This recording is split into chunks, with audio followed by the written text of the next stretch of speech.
Bonjour à tous, c'est Zimbabwe. On se retrouve aujourd'hui pour les événements du 9 décembre. Et aujourd'hui, c'est l'anniversaire d'un célèbre attentat. Et oui, l'attentat d'Auguste Vaillant en 1893. Qui est Auguste Vaillant? Mais évidemment, c'est un anarchiste français. Parce que vous savez, dès que vous entendez attentat fin du 19e siècle, vous pensez aux anarchistes. Et vous devez. Du coup, qu'est-ce qui s'est passé? En 1893, on a un anarchiste, Auguste Vaillant, qui veut venger son ami Ravachol, donc qui était un autre anarchiste français qui s'est fait guillotiner parce qu'il avait fait plein de larcins, de délits et de meurtres. Et du coup, Auguste, qu'est-ce qu'il fait? Il arrive dans l'Assemblée nationale et il tire une bombe.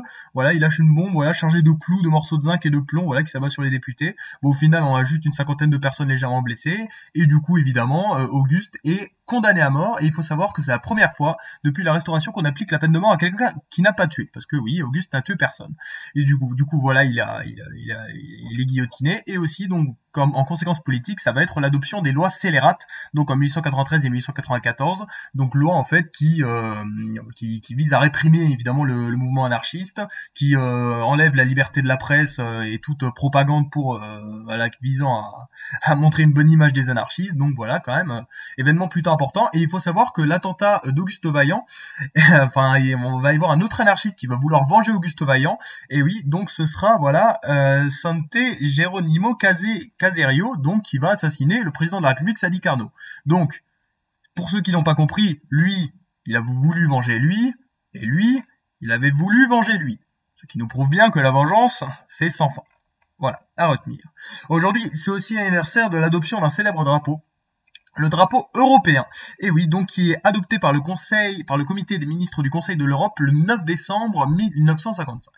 Alors il faut savoir que déjà, le drapeau européen, en fait, il représente plusieurs choses. À la base, il représentait le Conseil de l'Europe. Donc voilà, c'était cette organisation. Et en fait, ils étaient à peu près un peu plus d'une dizaine de membres. Et du coup, à la base, il y avait 15 étoiles. Sauf que ils ont décidé d'en mettre 12 parce que 12, ça représente plutôt un chiffre plutôt beau mathématiquement, et en plus parce que comme le nombre de membres dans l'organisation n'arrêtait pas de changer, 12 c'était quand même mieux.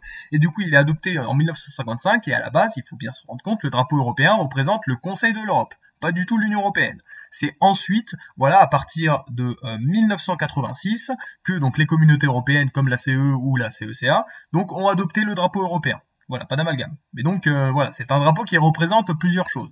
Voilà, donc il représente l'Union européenne et le Conseil européen. Voilà, et donc c'est un drapeau évidemment donc il y a des couleurs bleues et jaunes. Bon évidemment il y a toujours plein de théories sur ce que ça représente. Vous savez, avec la symbolique du nombre 12 et qui représente plein de choses dans plein de religions. Aussi le fait que ce soit un cercle, le nombre 12, le bleu, les étoiles. Mais donc voilà, un drapeau bleu avec 12 étoiles jaunes à retenir.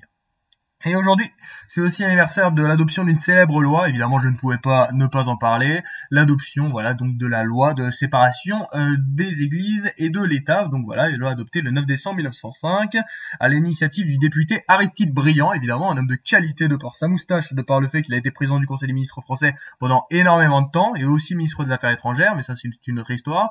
Et donc voilà, c'est en 1905, enfin, que l'Église est enfin séparée de l'État. Il faut savoir qu'il y avait déjà eu une séparation pendant la Révolution, donc dans les années 1790, sauf qu'elle avait été enlevée donc avec la mise en place du Concordat par Napoléon en 1801. On en avait déjà parlé, mais donc là, c'est enfin effectif. Donc, étant donné que depuis que la République était au pouvoir, il y avait déjà pas mal de conflits entre l'Église et le Vatican avec la République. Là, évidemment, en gros conflit, parce que le Vatican va péter un câble avec Pie X. Il trouve que c'est scandaleux, évidemment, que l'Église soit séparée de l'État comme ça. Et après, il faut savoir aussi autre chose, une petite anecdote, c'est que la loi de 1905 n'est pas appliquée en Alsace-Moselle. Parce que l'Alsace-Moselle, à l'époque, elle était allemande. Donc c'est quand même plutôt intéressant de voir ça. Donc si vous entendez des gens dire oui, tel pays sont pas laïcs, il faut quand même pas oublier que la France n'est pas laïque partout. C'est quand même plutôt intéressant à retenir. Voilà. Donc voilà les trois événements du jour. On a d'abord l'attentat d'Auguste Vaillant en 1893 pour les anarchistes, l'adoption du drapeau européen évidemment donc en 1955, et la loi de séparation des églises et de l'État en 1905. C'était Zimbabwe. Merci d'avoir regardé.